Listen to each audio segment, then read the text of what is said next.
Hi everybody and welcome to this week's Tech Tip of the Week. In this video we're going to learn a little bit more about our sharing options when using Google Drive. I think one of the greatest features of Google Drive is the ability to collaborate with colleagues on a particular document or project. So in this video I want to show you the options that you have to share with colleagues and also how to customize those permissions in case you don't want them to have as much access as you do as the owner. So what we're going to do first is I have my document open and ready to go, and I'm ready to share it with my colleagues. So I'm going to click on the blue share button here at the top. And then what a lot of people do is they just put the names or the email addresses of their colleagues in and move forward.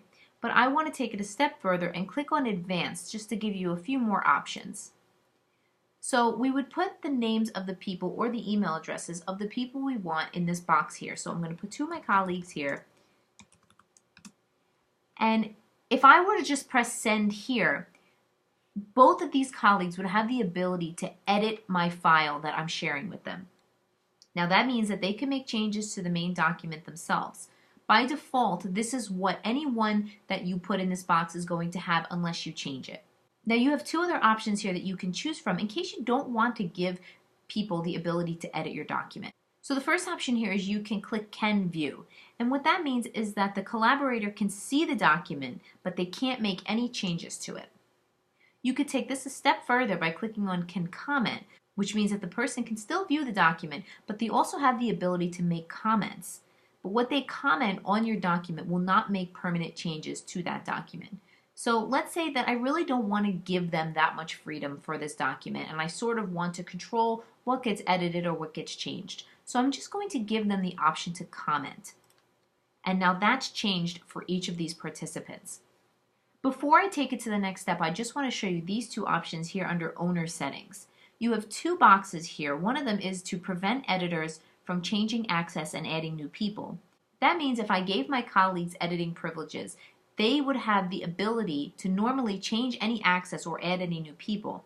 If I check off this box, it will prevent them from making those changes, and they will have to get the permission from me, the owner of the document, first. So if you wanted to add that option to your document, you could just check that off and it would prevent them from making any changes without asking you first. The other option you have here is you can disable the option to download, print, and copy for people who have the ability to comment and view. So I gave my two colleagues the ability to comment, which means they can view and comment on my document. If I don't want them to have the ability to download it or print it or copy it, I could check this off as well, and that will disable that option for them.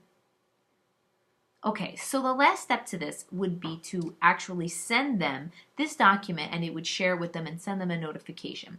I want to show you one more step for this, so I'm just going to uncheck the notify option just for this situation. Normally I would keep that checked off so they would get the notification in their email that I've shared it with them.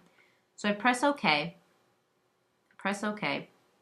Now I have this notification that's showing my two colleagues that are sharing this document with me.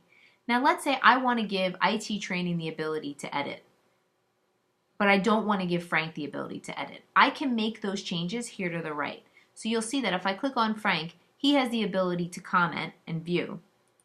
But IT training has the same. I can change that to Can Edit. And it's telling me I have changes that I need to save, and I press Save Changes. So now you can look at my colleagues and see that I'm the owner, Frank has the ability to comment, and IT training has the ability to edit. So I really like that you have the ability, depending on who is viewing your document, to make that decision of what kind of permissions that they have. When you're all set to send and save this so that way the settings are set in stone, you would press done, and that's it, and everything would be saved as you want it to be.